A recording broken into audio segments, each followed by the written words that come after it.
All right, all my union contractors, this one is for you. So those union benefits and those union reports, we want to make sure that when we are seeing the wage changes and the benefit changes once a year, that we're handling them correctly. So first of all, when you're filing your union reports, I want you to make sure that you're running your reports by the correct dates. So we see a bunch of different situations and a bunch of different ways people run their reports. They run them by check date, like the first of the month to the last of the month. They run them by pay period, first of the month to last of the month. They run them by check dates. I don't know, every 4 weeks or something.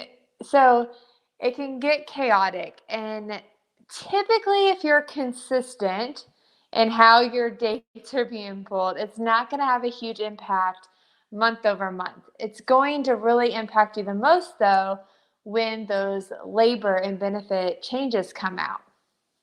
So it'll be in that period that if you aren't running your reports consistently and correctly throughout the entire year, you are potentially going to overpay in the month that the rate changes. So another thing that can happen if you're not being really consistent with the rate changes is you may miss a week. And your employees then lose out on benefits, or you may pay double on a week and then you're overpaying on benefits. And it's really difficult once you catch those later on down the road. Maybe it's year end, maybe it's during an audit, to go back and recoup some of that money because they're paying it out to the funds of the employees. So number one is to make sure that you are running your reports with the correct dates on them. And typically that is going to be by pay period dates, not check dates. So you want to double check that. All right. So when you, sorry, I lost track of my spot. When you get those rate notices, you want to make sure they are changed in your system timely as well.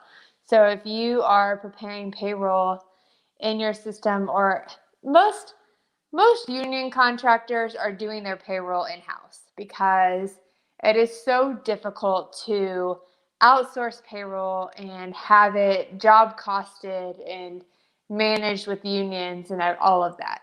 I've seen it done really efficiently and correctly once, and that business that was doing it was in New York, and they ended up closing down, and so somebody else, I think ADP, bought them or something. So that was the only time I've been able to see a third party really handle a union contractor's payroll really well. So if you have a third party and you are a union contractor and you have a third party handling your payroll and you love it and it's working and job costs are hitting correctly and all of that, please let us know. I would love to hear about a company that is doing that for payroll purposes. So when you get those rate changes, you want to make sure that they are getting done in your system on time.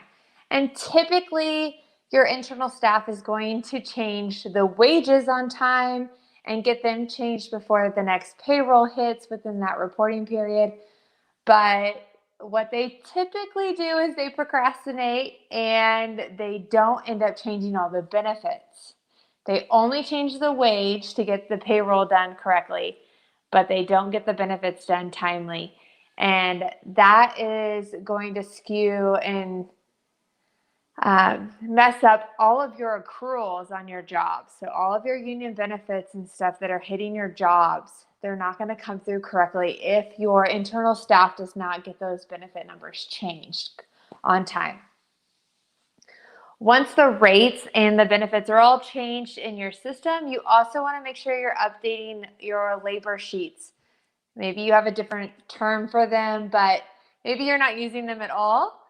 Maybe you're able to print these directly from your accounting system, or maybe you have to do an Excel format. But what these are going to do is tell you exactly what the cost is for each type of labor classification.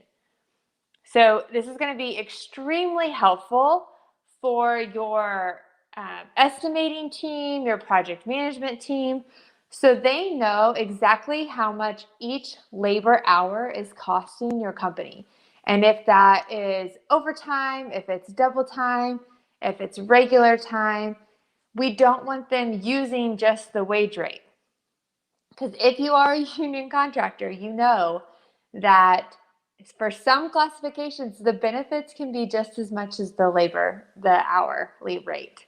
So it's a huge dollar amount and it's a huge cost to the business. So if your estimating team or project management team is only looking at the wage rate when they are estimating the cost for their jobs and what's going into their projects and billings, they're going to be way off. So we want to make sure that we have a good, quick, easy number for them to see based on each classification, based on each pay scale, whether, again, regular, overtime, double time, different shifts, if you have different shift pay. They can easily see that number of what it is costing per hour to have that person on the job.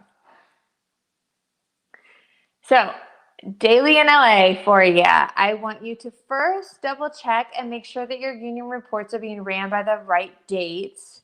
Make sure that they are being ran by pay period date, not check date.